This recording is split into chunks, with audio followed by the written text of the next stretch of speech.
সুপ্রিয় দর্শক শ্রোতা সবাইকে শুভেচ্ছা।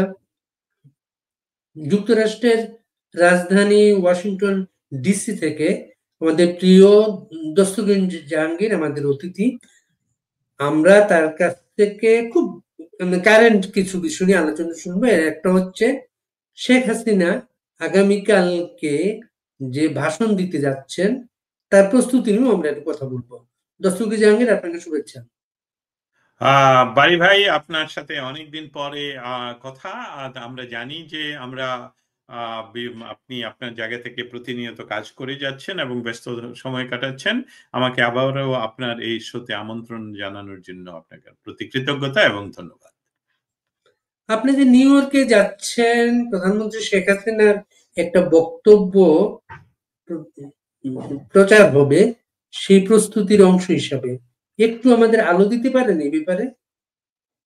দীর্ঘকালীন সময়ে বা 13 মাস ধরে যে বাংলাদেশের সাংবিধানিক ভাবে, যদিও যদিও এই কথাটা শুধু সাংবিধানিক অর্থেই আমি বলতে চাই, যে বাংলাদেশের প্রধানমন্ত্রী শেখ হাসিনা তিনি প্রতিনিয়তই বিভিন্ন সমাবেশে ভার্চুয়ালি কথা বলে যাচ্ছেন এবং উনি আগামীকালকে যে সমাবেশ সেটা হলো শেখ হাসিনা মঞ্চের একটি বিরাট সমাবেশে উনি নিজেও লাইভে উপস্থিত থাকবেন। তার সাথে সাথে সেখানে যে আমরা আমেরিকান সাংবাদিকদের উদ্দেশ্যেও উনি ইংরেজিতে একটি ভাষণ সম্প্রচার করা হবে। কিন্তু সেখানে কি থাকবে না থাকবে সেটা আগামীকালকে এই সময় পর্যন্ত আমাদের অপেক্ষা করতে হবে। এই আয়োজনগুলোর পেছনে সজীব জয়ের কি কোনো ভূমিকা আছে? আমি এইভাবে বলবো যে এই বিষয়গুলো যেসবগুলো এখন হচ্ছে, আপনি জানেন যে বিশ্বব্যাপী, যেহেতু বাংলাদেশের বর্তমান সরকার একদমই বলবো যে যেটা হলো মনস্টার, মানে তার কোনো তুলনা নেই পৃথিবীতে, কোনো সরকারের সাথে তুলনা নেই। সেখানে বাংলাদেশের আজকে দেখলেন নুরা পাগলা বলা হচ্ছে ওনাকে, ওনার নিশ্চয়ই ভালো নাম আছে, তার মৃতদেহকে পুড়িয়ে দেওয়া হলো গোড় থেকে তুলে, মানে কবর থেকে তুলে। এসবগুলোর তো কোনো তুলনা পৃথিবীতে নেই। অতএব এই তুলনাবিহীন যে দুঃশাসন, বা এই দুঃশাসনও বলা যায় না, এটা শাসনও বলা যায় না, যে একটা মব বাংলাদেশ পরিচালনা করছে, বা যে যার মতন খুন খারাপিতে ব্যস্ত, দখলে ব্যস্ত।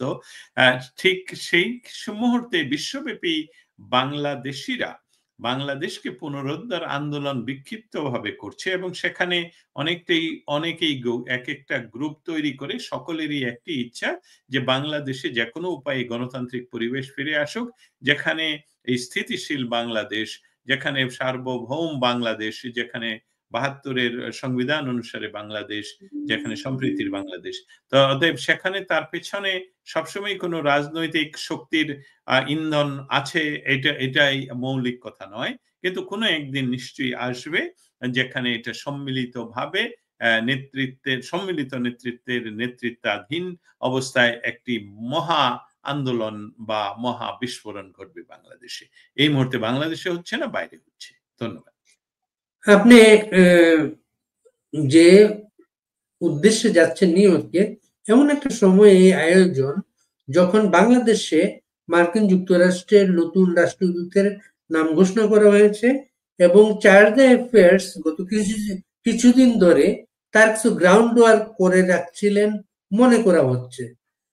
এর মাঝে গতকালকে থেকে আবার নতুন একটা ডেভেলপমেন্ট, যেটা ডোনাল্ড ট্রাম্পের সাথে ভারতীয় প্রধানমন্ত্রী মোদির সম্পর্কের আবার উন্নতির লক্ষণ স্পষ্ট। এর আগে ডোনাল্ড ট্রাম্প গত পরশুদিন অস্ট্রেলিয়ার প্রধানমন্ত্রী অ্যান্থনি আলবানিজকে ফোন করেও তিনি তার সাথে বৈঠকের আগ্রহ প্রকাশ করেছেন। এই বিষয়গুলোকে আপনি কিভাবে সংযুক্ত করবেন?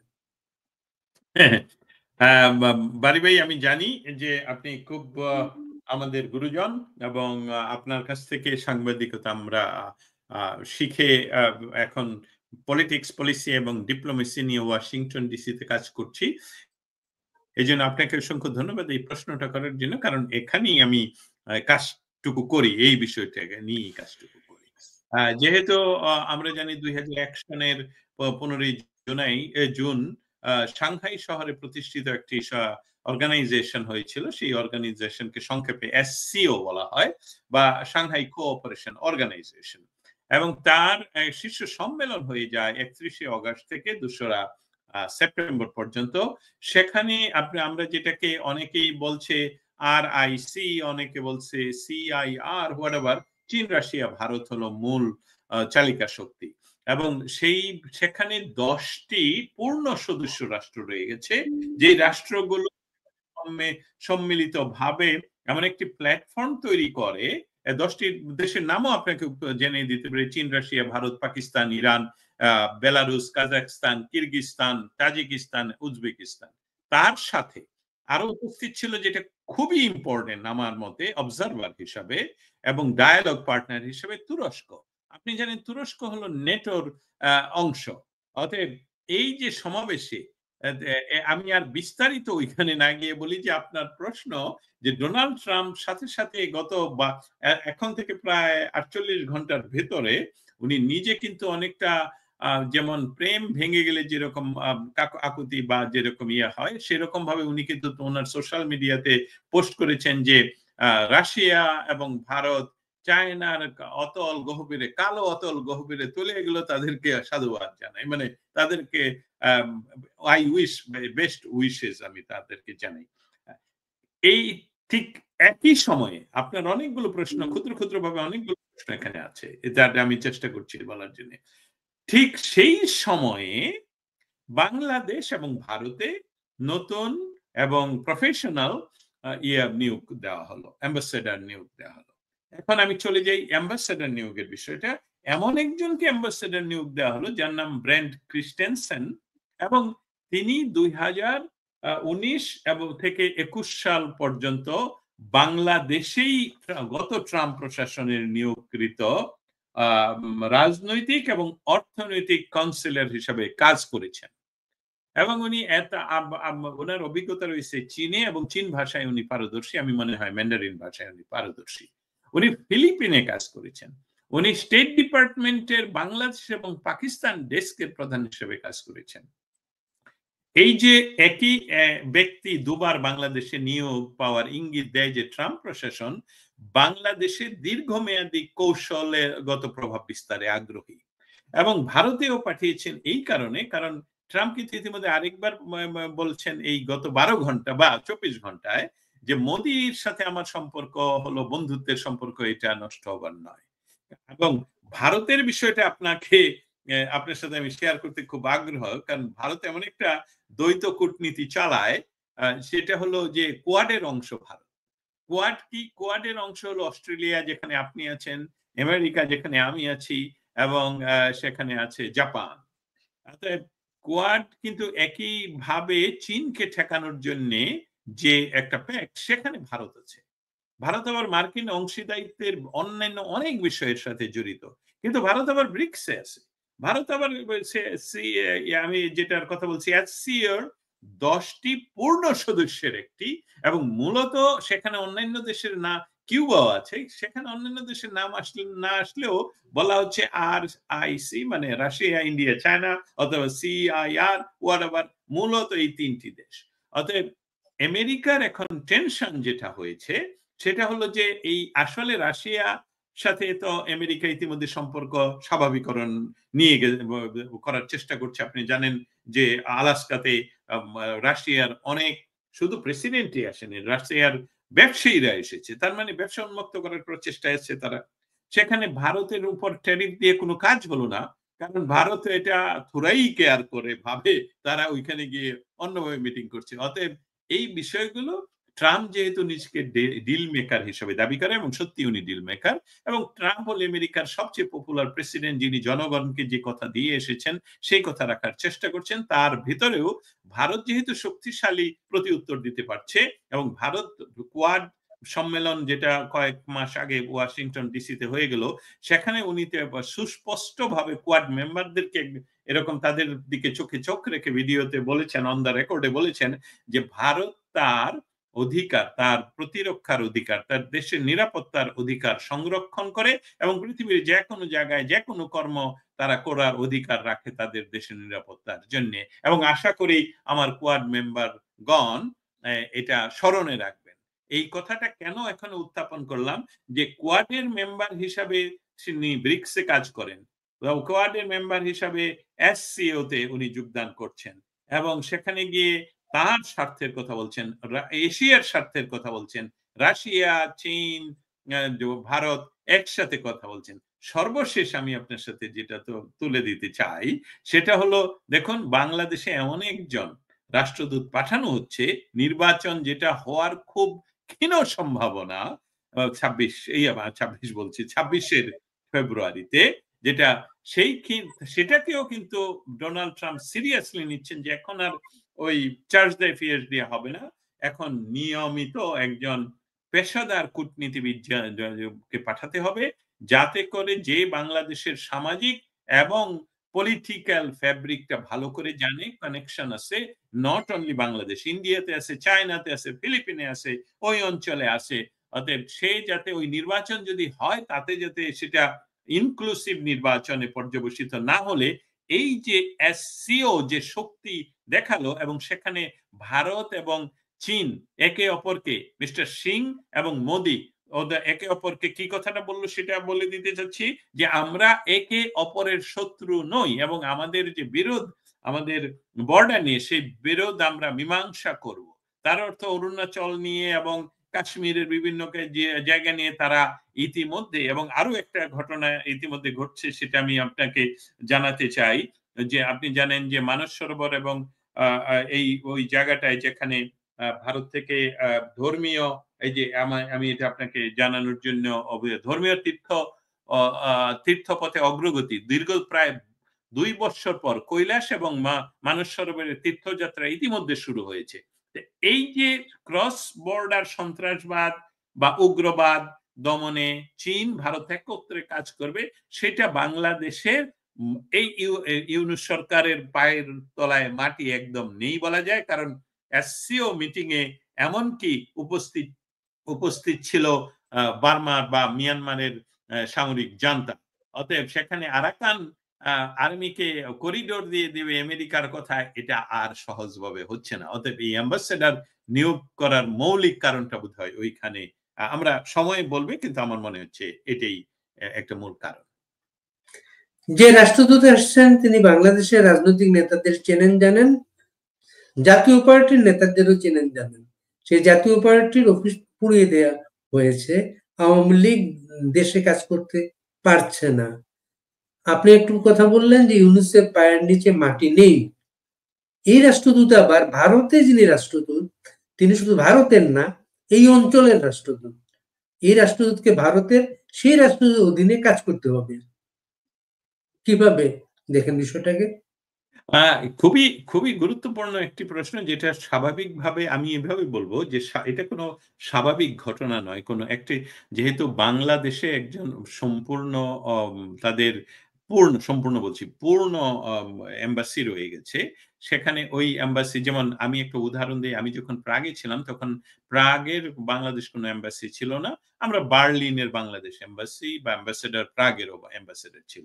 অতএব এইটা হয়তো বা যেরকম ভাবে বৃহৎ স্বার্থ আমেরিকার প্রেসিডেন্ট ডোনাল্ড ট্রাম্প যখন মোদিকে লক্ষ্য করে পাশাপাশি বসিয়ে বললেন যে আমার বন্ধু মোদি, এবং মোদি বাংলাদেশ বিষয়ে দেখাশোনা করবেন, কারণ তাদের সাথে হাজার হাজার বছরের সম্পর্ক বা হাজার হাজার বছর ধরে তারা একত্রিত কাজ করছে।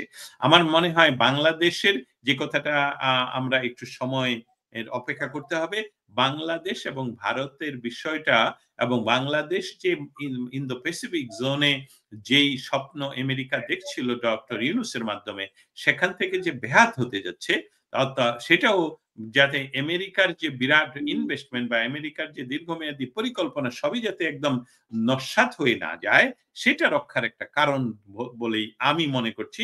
আমাদের এটার সঠিক উত্তর পাওয়ার জন্য কিছুদিন অপেক্ষা করতে হবে।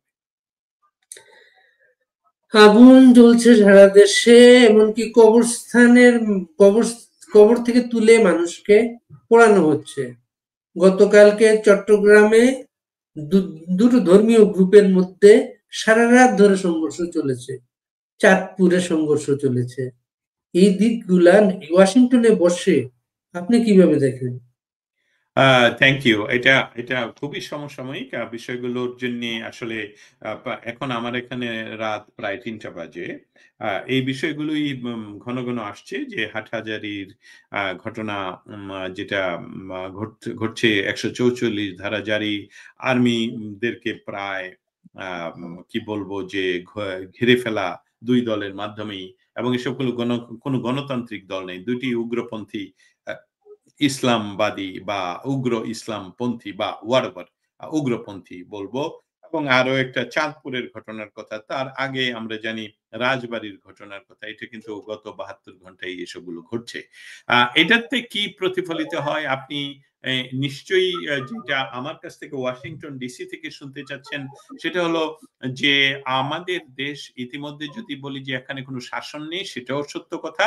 কিন্তু শাসন না, বাংলাদেশটা এখন বিভাজন হয়ে পড়ছে, যে যেখানে যেভাবে পারছে ইসলামী দলগুলো নিজেদের শক্তিমত্তা প্রদর্শনে ব্যস্ত। কারণ এই শক্তিমত্তা প্রদর্শন করেই আসলে একটা ইয়ে হবে, মেরুকরণ করার চেষ্টা করছে। কারণ বাংলাদেশটা কোনো গণতান্ত্রিক দলের হাতে নেই এবং রাজনৈতিক কোনো দলের হাতে নেই। ডক্টর ইউনূস যে কাজটুকু করছেন সেটা হলো অনেকটাই কারজাইয়ের মতন, যেটা আফগানিস্তানে, বা কারজাই পরবর্তীতে ঘানির মতন। এবং সেখানে আপনারা জানেন যে আফগানিস্তানে এই মুজাহিদিন বা something like that, I don't remember exactly the wording, ওই যে সোভিয়েত আমলের যে পাকিস্তানকে ব্যবহার করে মানবিক করিডোরের মাধ্যমে যে যুদ্ধ আয়োজন করে, সেইটার যে সেই ক্যান্সার কিন্তু আজও আফগানিস্তানে, তারই ধারাবাহিকতায় এখন তালেবান সেখানে প্রতিষ্ঠিত। অতএব ওয়াশিংটন ডিসির পলিসি যদি আপনি আমার কাছ থেকে জানতে চান, আমার নতুন করে কিছু বলতে হবে না। আমরা জানি যে ওয়াশিংটন ডিসির পলিটিক্স যেই দেশের যেইভাবে তাদের গণতন্ত্র যেভাবে তারা ব্যাখ্যা করবে, আমেরিকা তার সুবিধা হবে, সেইভাবেই সেখানে কাজ হবে। এখানে মানবাধিকারের প্রশ্নে আমেরিকার উদাহরণটা আমি বলি যে সৌদি আরবের গণতন্ত্র যেটা রাজতন্ত্র, সেটাতে তাদের অসুবিধা হয় না। কিন্তু দেখা যাচ্ছে যেখানে ইলেকশন হয়ে নির্বাচিত হয়ে, যেমন মিশরের নির্বাচনের কথা বলছি, যেখানে মুসলিম ব্রাদারহুড আসলো, তাদেরকে সরিয়ে দেওয়ার জন্য সিসি কে ব্যবহার করা হলো। এই বাংলাদেশের মানুষ নিজেদের ভিতরে উপদল তৈরি করে এক গোষ্ঠী আরেক গোষ্ঠীর সাথে মারামারি করবে, এবং সেখানে কোনো ক্রমেই গণতান্ত্রিক কোনো দলের অংশগ্রহণ থাকবে না। সেখানে ছোট ছোট ইসলামিক দলগুলো তারা মারামারি করবে। তাতে করেও যদি ইউনূসের সরকার প্রলম্বিত করে তাদের লক্ষ্যে পৌঁছা যায়, সেটাতে তা আমার মনে হয় না আমেরিকা খুব কেয়ার করে যে সেখানে গণতন্ত্র আসলো কিনা। কিন্তু সুখের সংবাদ হলো, বা আমেরিকা যার জন্য ২ দেশেই নতুন অ্যাম্বাসেডর এবং এক ভারতীয় অ্যাম্বাসেডরকে এমনকি আরো বেশি পাওয়ার দেওয়া হলো এই উক্ত অঞ্চলে। আমার মনে হচ্ছে যে একচ্ছত্রভাবে বা একচ্ছত্র মোড়লগিরির দিনকে বাধাগ্রস্ত করার জন্য চাইনিজ প্রেসিডেন্ট সিং কিন্তু বলছে বহুদ্রব্যীয় পৃথিবী, একক নেতৃত্বের পৃথিবী নয়। অতএব সেখানে এবং ভারতবর্ষে সহ ইন্দো প্যাসিফিক জোনে বাংলাদেশের ভৌগোলিক অবস্থানগত কারণে, এবং সেখানে মিয়ানমার নিয়ে যে ঘটনাটা ঘটানোর চেষ্টা, সমস্ত কিছু নিয়ে এমন একটা বার্তা ইউএসএ পেয়েছে, যার জন্য আমার মনে হচ্ছে যে বাংলাদেশের এই ধর্মীয় উগ্রবাদের চারণভূমি এই মুহূর্তে হলেও, এটা এই যে অ্যাম্বাসেডর গুলো বাংলাদেশ এবং ইন্ডিয়াতে যাচ্ছে, তারা বাংলাদেশের বর্তমান সরকারের মাধ্যমে হয়তো বা কোনো একটা এমন একটা পরিস্থিতি তৈরি হতে পারে যেখানে ইনক্লুসিভ নির্বাচনের সম্ভাবনা, কিন্তু আমি মনে করছি না এটা ফেব্রুয়ারিতেই হওয়ার কোনো সম্ভাবনা আছে। কিন্তু আরেকটা বিষয় আপনার সাথে আমি তুলে ধরতে চাই যে চার্লস দ্য ফিয়ার্স কিন্তু ফ্রি এন্ড ফেয়ার ইলেকশনের কথা বলেছেন, কিন্তু উনি ইনক্লুসিভ শব্দটা বাদ দিয়ে দিয়েছেন। যদিও গত ১০ বছর ধরে আমেরিকা সবসময় আমেরিকান ডিপ্লোমেটদের ভাষাই ছিল বাংলাদেশে আমরা একটা ফ্রি ফেয়ার এবং ইনক্লুসিভ নির্বাচন চাই। অতএব আমাদের অপেক্ষা করতে হবে যে ওই বিষয়টা কি। কিন্তু বাংলাদেশ এখন শুধু রক্তাক্ত বাংলাদেশ নয়, বাংলাদেশ এখন উগ্র ইসলামী গোষ্ঠীগুলো একে অপরের উপর তাদের শক্তিমত্তা প্রদর্শনে ব্যস্ত, মাসল প্রদর্শনে ব্যস্ত। এটা বাংলাদেশের মানুষের জন্য সাফারিং, এবং এই সাফারিংটা কতদিন পর্যন্ত থাকবে সেটা আসলেই এখন বলা যাচ্ছে না। তবে আশা করছি বিশ্ব পরিস্থিতি এবং স্পেশালি এসসিও মিটিং এর পরবর্তীতে আমেরিকান প্রেসিডেন্টের যে রিঅ্যাকশন এবং দ্রুততম সময়ে অ্যাম্বাসেডর নিয়োগ, এবং আমি বলছি যে প্রফেশনাল অ্যাম্বাসেডর নিয়োগ, আমার মনে হচ্ছে দ্রুততম সময়ে something cooking in that area. Thank you. Donald Trump ইউক্রেনের যুদ্ধ থামাতে চান, আবার গাজায় ইসলামী জঙ্গি গোষ্ঠী হামাসকে দমন করতে চান। তার নতুন রাষ্ট্রদূত বাংলাদেশে ইসলামী জঙ্গিদের জন্য বিশেষ কোনো বার্তা দিতে পারবে কি? এই কথাটা আসলে আমি বলবো যে আমি একটা কথাটা এভাবে বলতে চাই যে ইসলাম মধ্যপ্রাচ্যের বিষয়টার সাথে আমাদের অঞ্চলের বিষয়টা আসলে মিলানো বা একসাথে তুলনা করাটা আসলে একটু কঠিন কাজ। এই জন্য আমি বলছি যে সেটার ফ্যাব্রিক সেখানকার, এটা দীর্ঘ 75 ইয়ার্স ওল্ড এর বিভিন্ন বিষয় রয়ে গেছে। বাংলাদেশে আপনি জানেন 1971 সনে বাংলাদেশের স্বাধিকার আন্দোলনের সময়ও চায়না, যুক্তরাষ্ট্র, পাকিস্তান একসাথে হয়ে এটা ঠেকানোর চেষ্টা করেছিল। পাকিস্তানের সাথে তো আমাদের যুদ্ধই হলো, আমেরিকা এমনকি সপ্তম নৌবহর পাঠিয়েছিল। তাতে বাংলাদেশের মাটি, বাংলাদেশের ভৌগোলিক জায়গা এসব এবং আমাদের কৃষ্টি কালচার সমস্ত কিছু নিয়ে ওই অ্যাপ্লিকেশন এখানে হবে না। অতএব এখানে ইসলামী উগ্র গোষ্ঠীকে নিয়ন্ত্রণ শেখ হাসিনা যে 16 বছরে প্রায় শূন্যের কোঠায় নিয়ে এসেছিলেন, এখন ডক্টর ইউনূস সরকার তাদের সকলকেই মুক্ত করে দিলেন। এমনকি 21শে অগাস্টের সমস্ত যারা দায়ী ছিল বা যারা বিচারে সাজা হয়েছিল তাদেরকে মুক্ত করে দিয়েছেন। এই বিষয়গুলোর সম্বন্ধে আমেরিকা কোন অবস্থান নিবে সেটা না আমার আলোচ্য বিষয় নয়, এবং সেটা নিয়ে আসলে আমি তেমন কিছু বলতে পারবো না। কিন্তু মৌলিক বিষয়টা হলো যে বাংলাদেশে যে উগ্রবাদ দীর্ঘস্থায়ী করতে পারবে না, শিকড় করতে পারবে না, সেটার আমরা উপস্থিতি লক্ষ্য করছি। কারণ বিশ্ব একক মুরল আমেরিকার অবস্থানটা ইতিমধ্যেই এই যে শীর্ষ সমাবেশ হলো চায়নাতে, এটা অনেকটা নড়বড়ে করে দিয়েছে। অতএব অ্যাম্বাসেডর সাহেবকে সেখানে, যেহেতু ফ্যাব্রিকটা উনি চিনেন বাংলাদেশের রাজনৈতিক এবং সামাজিক এবং জাতীয় পার্টির কথাও আপনি বলছেন, সেটা নিয়ে সে নিশ্চয়ই ইতিমধ্যে উদ্বেগ প্রকাশ করেছে, যেটা আমার ধারণা, যদিও সামাজিক মাধ্যমে বা গণমাধ্যমে সেটা আসেনি। ওনারা যোগাযোগ করছেন, এমনকি ভারত থেকেও বাংলাদেশ সরকারকে জানিয়ে দেওয়া হয়েছে যে এই ধরনের কাজগুলো ভারত সরকার কখনোই সমর্থন করে না। আমেরিকাও আকারে ইঙ্গিতে বলেছে যে আমরা এককভাবে কোনো রাজনৈতিক দলকে বাংলাদেশে সাপোর্ট করি না, কিন্তু আমরা গণতান্ত্রিক পরিবেশ ফিরিয়ে সবসময় সাপোর্ট করি। অতএব আমাদেরকে অবশ্যই অপেক্ষা করতে হবে, কারণ একটা স্টেজ গুলো এত তাড়াহুড়া করতে পারবো না, আমিও না, আপনিও না, একটা কনক্লুশন আনার জন্য, কারণ অনেকগুলো স্টেপ রয়ে গেছে। অ্যাম্বাসেডর নিয়োগ আমেরিকাতে একটা দীর্ঘমেয়াদী প্রক্রিয়া। অ্যাম্বাসেডরকে নিয়োগ দেওয়া হয়নি, ওনার নাম নমিনেশন করা হয়েছে। এখন এটা সিনেট যখন পাশ করবে এবং তারপর বাংলাদেশকে পাঠাবে, তখন বাংলাদেশ যদি ওনাকে গ্রহণ করে ব্যক্তি এজ এ গ্রাতা, তাহলে সেখানে উনি গিয়ে কাজ করবেন। তবে মনে হচ্ছে দ্রুততম সময়ে এসবগুলো সম্পাদন হবে, এবং বাংলাদেশ বিষয়টা আন্তর্জাতিক রাজনৈতিক বলয়ে যে খুবই ইম্পর্টেন্ট, সেটা আপনাকে আমি গ্যারান্টি দিয়ে বলতে পারি। আপনি একটা কথা বললেন, মার্কিন চার্জ অ্যাফেয়ার্স সবাইকে নিয়ে নির্বাচনের কথা বলেননি। ভারত কিন্তু এই জায়গায় বারবার বলে আসছে এটা, এবং ভারতে যিনি রাষ্ট্রদূত থাকবেন, সেই রাষ্ট্রদূতের অধীনে ঢাকার রাষ্ট্রদূত কাজ করবেন। এই শব্দটা কি আবার আসতে পারে সবাইকে নিয়ে নির্বাচন? আমার কথাটাই বোধহয় আপনার কাছ থেকে উচ্চারিত হলো, কারণ এটা আমার একটা প্রশ্ন স্টেট ডিপার্টমেন্টের জন্য, হোয়াইট হাউসের জন্য। যেহেতু হোয়াইট হাউস ব্যস্ত অন্যান্য কারণে সেখানে এই প্রশ্নটা সুযোগ হচ্ছে না। আর স্টেট ডিপার্টমেন্টের বিষয়টা আপনার মাধ্যমে আমার শ্রোতা মণ্ডলী যারা আমাদের জন্য অপেক্ষা করেন তাদেরকে জানিয়ে রাখি, প্রায় ২ মাস হলো যিনি ছিলেন আমাদের মুখপাত্র, তাকে ট্রাম্প প্রশাসন জাতিসংঘে প্রেরণ করেছেন, জাতিসংঘের দায়িত্ব। অতএব আমাদের এই মুহূর্তে স্টেট ডিপার্টমেন্টের কোন স্পোক পারসন নেই আরেকজনকে নিয়োগ না করা পর্যন্ত। অতএব এই প্রশ্নটা যেটা আপনি করলেন, যে কেন তারা ইনক্লুসিভ শব্দটা বাদ দিল, এটাই আমি আপনা অপেক্ষা করে আছি যে কিভাবে এই বয়ানটা তারা চেঞ্জ করলো। তারা গত ১০ বছর ধরে আমার শত প্রশ্নে, আমার কলিগ যিনি ছিলেন তার শত প্রশ্নে সবসময় তারা বলতো একই ভাষায়, ওয়াশিংটন ডিসিতে যে শব্দ, ঢাকার এম্বাসি একই শব্দ বা সেন্টেন্স প্রয়োগ করতো, সেটা হলো যে বাংলাদেশে তারা ফ্রি, ফেয়ার এন্ড ইনক্লুসিভ, এটা মুখস্থ হয়ে গেছে যে বাংলাদেশে কি চাও, ওরা সবসময় ফ্রি, ফেয়ার এন্ড ইনক্লুসিভ নির্বাচন।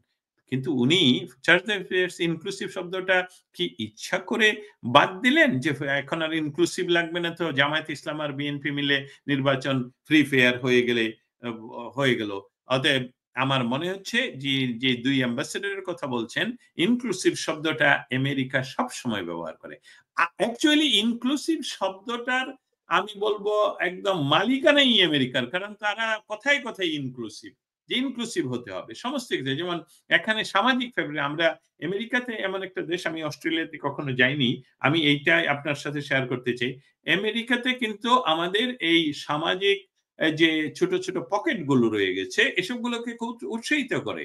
এই পকেট গুলো যদি কোনদিনও তাদের মাতৃভাষা ছাড়া অন্য ভাষায় কথা না বলে, এখানে বাংলা ভাষায় আপনি সমস্ত কিছু পেতে পারেন এবং এটা আপনার অধিকার হয়ে দাঁড়ায়। আমি যদি কোনো ব্যাংকে যাই আর বলি যে আমি বাংলা ছাড়া পারি না, তারা ট্রান্সলেটর আনবে।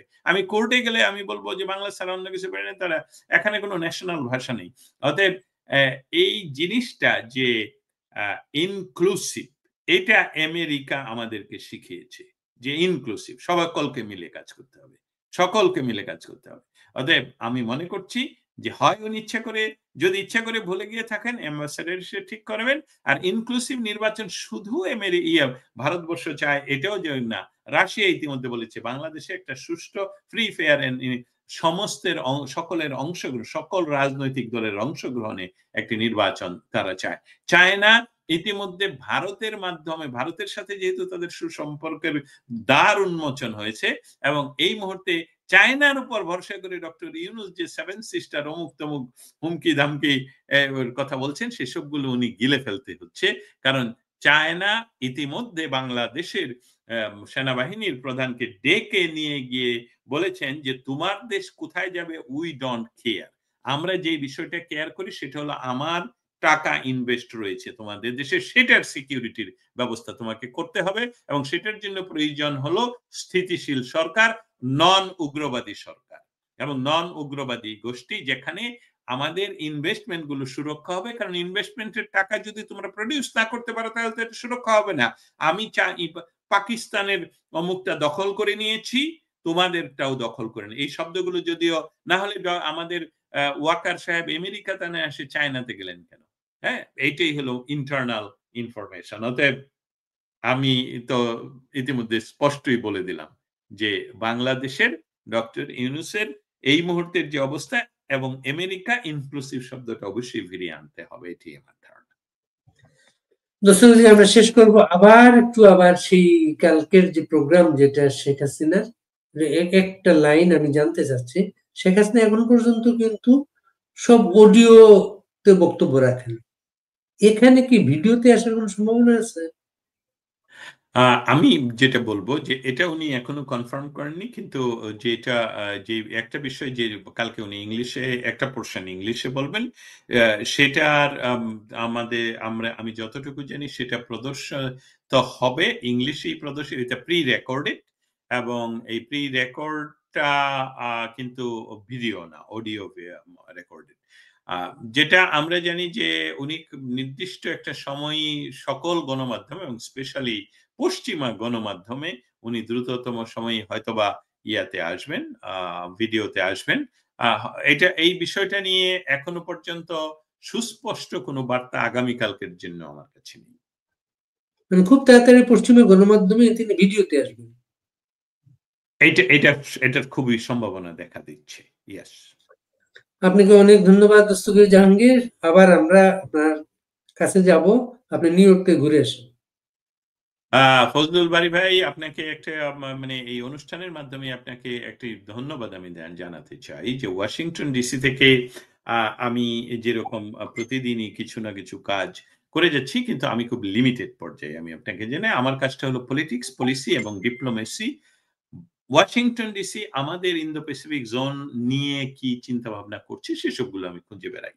আর আপনি বাংলাদেশেরকে পুনরুদ্ধার করার আন্দোলনের যে নেতৃত্ব আপনি দিচ্ছেন তার জন্য বাংলাদেশের সাধারণ মানুষের পক্ষ থেকে আপনাকে স্যালুট জানাই। অসংখ্য ধন্যবাদ আপনাকে। চেষ্টা করে যাচ্ছি দস্তগীর জাহাঙ্গীর, যে মিছিলগুলো হচ্ছে বড় বড় মিছিল, মিছিলের আগের দিন বা কয়েকদিন আগে থেকে আমরা জানতে পারি, কারণ মিছিলের সৈনিকদের সাথে আমাদের যোগাযোগ গড়ে উঠেছে। আপনি ভালো থাকবেন। ভালো থাকবেন।